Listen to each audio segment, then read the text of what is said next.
Welcome to my YouTube channel Moonlight English Classes. There's, आज के class में हम आप लोगों को पढ़ा रहे हैं कि वॉइस इन टेंस में या वॉइस में कुछ ऐसा सेंटेंस होता है जहां पे बाय का इस्तेमाल होता ही नहीं है।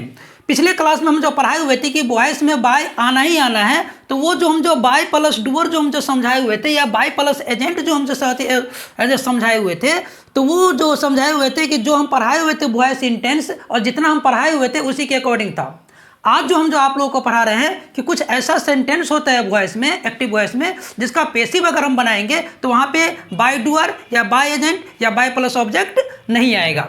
जैसे यहाँ पे हम अभी समझा रहे हैं कि वॉइस इन ऑर्डर, अगर हम किसी को हम ऑर्डर देते हैं या किसी को हम कमांड देते हैं तो वहाँ पे हम क्या करते हैं कि ऑब्जेक्ट का इस्तेमाल नहीं करते हैं। और भी अगर आपको डिटेल इसका समझना है तो आपको हमारा पिछला वीडियो आपको देखना पड़ेगा जहाँ पे वॉइस का स्टेप बाय स्टेप समझाए हुए हैं। तो देखिए, अगर वॉइस इन ऑर्डर रहेगा तो उसमें कुछ नहीं रहेगा। एक्टिव वॉइस में सिर्फ V1 आएगा और ऑब्जेक्ट आएगा, यानी वर्ब के साथ ऑब्जेक्ट आएगा, बाकी इसमें कुछ नहीं होगा। जैसे यहाँ पे देखते हैं कि shut the door, shut the door यानी दरवाजा को बंद करो। ये शट क्या है? वर्ब है, और डोर क्या है? ऑब्जेक्ट है, ठीक है ना। तो V1 और ऑब्जेक्ट आया, तो इसको अगर हम पैसिव वॉइस बनाएंगे इस तरह के सेंटेंस को, तो इसमें लेट लगाएंगे, प्लस ऑब्जेक्ट देंगे, बी देंगे और वर्ब 3 देंगे। यहाँ बाय खत्म हो गया, बाय क्या हुआ? खत्म हो गया। तो फिर यहाँ पे बाय डूअर ना लगा दे, है ना, इसलिए इससे थोड़ा अवॉइड रहेंगे। चलिए, शट द डोर को बनाए कि let the door be shut, let the door be shut, ये होगा इसका। फिर जैसे डू इट, है ना, किसी को कह रहे हैं कि डू इट, ऑर्डर कर रहे हैं किसी को कोई काम करने के लिए कि डू इट, इसे करो, है ना। तो क्या होगा इसमें कि यू आर ऑर्डर्ड, ये आ जाएगा, इसमें ऐड हो जाएगा। जैसे अगर एक और एग्जाम्पल लेते हैं कि जैसे कह दे किसी को हम bring for me a glass of water, क्या है? अ ग्लास ऑफ वाटर, मेरे लिए एक गिलास पानी लाओ। तो मैं किसी को ऑर्डर दे रहा हूं, मैं क्या कर रहा हूं? किसी को ऑर्डर दे रहा हूं। और यहां हम देखते हैं किस चीज से स्टार्ट हो रहा है? ब्रिंग, मतलब वर्ब से स्टार्ट हो रहा है। तो अगर वर्ब से स्टार्ट हो रहा है तो वहां पे हम लेट भी लगा करके बनाएंगे, या यहां पे हम देखेंगे कि मेरा सेंटेंस क्या कर रहा है? ऑर्डर कर रहा है कि यू आर ऑर्डर। तो यहां पे हम यहां पे दे देंगे यू आर ऑर्डर्ड, ऑर्डर्ड, है ना। फिर क्या बनाएंगे? यू आर ऑर्डर्ड टू, है ना, bring for me a glass of water, bring for me a glass of water,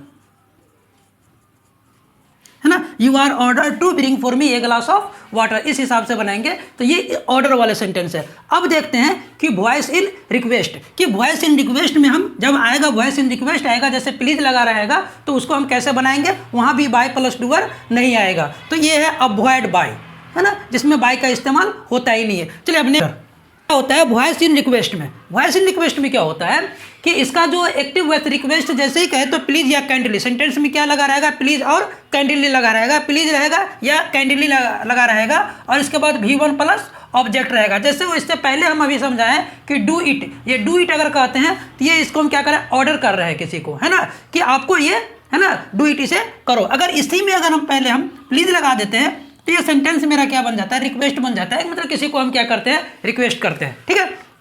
तो ऐसे सेंटेंस में भी क्या होता है कि बाय प्लस ऑब्जेक्ट का इस्तेमाल नहीं होता है, वहां पे आप बाय प्लस ऑब्जेक्ट का इस्तेमाल नहीं कर सकते हैं।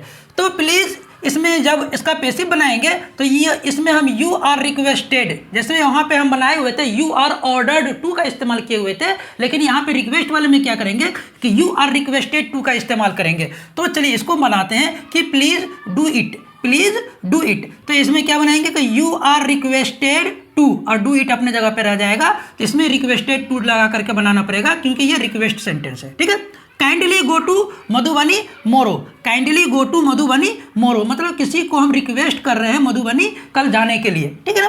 तो you are requested to go to Madhubani मोरो, है ना। अब इसमें किसी को कोई डाउट नहीं होना चाहिए कि अगर रिक्वेस्ट रहेगा या ऑर्डर अगर सेंटेंस रहेगा, कमांड सेंटेंस रहेगा, तो वहाँ पे क्या करेंगे? हम ऑब्जेक्ट का इस्तेमाल नहीं करेंगे। अब आता है क्या कि जैसे हम टेंस में पढ़ाए हुए थे कि जैसे पिछले क्लास में टेंस में पढ़ाए हुए थे कि बाय प्लस ऑब्जेक्ट आता ही आता सभी में, तो ऐसा कुछ भी नहीं है। हम पिछले जो वीडियो हम उसमें डाले हुए हैं वहाँ पे हम सभी समझाए हुए हैं वहाँ पे आप लोगों को कि कुछ ऐसा सब्जेक्ट रहता है कि जहाँ पे अगर ये somebody, someone, everyone, everybody, each one, nobody, no boy, अगर ऐसा सब्जेक्ट रहेगा तो वहाँ पे हम बाय प्लस ऑब्जेक्ट का इस्तेमाल नहीं करेंगे, चाहे वो सेंटेंस किसी भी टेंस में क्यों ना हो। ठीक, चलिए जैसे यहाँ पे देखते हैं कि जब subject nobody, no one, no boy, someone, somebody, each one, everyone, etc रहे तो पैसिव वॉइस में हम बाय प्लस डूअर का इस्तेमाल हम नहीं होगा इसमें।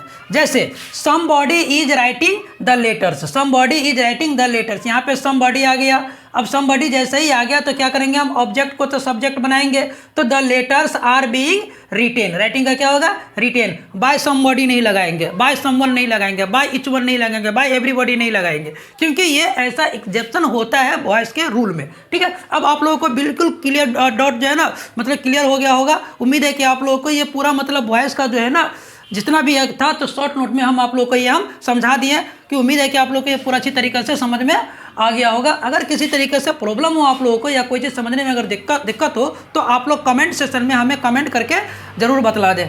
Wish you all the best.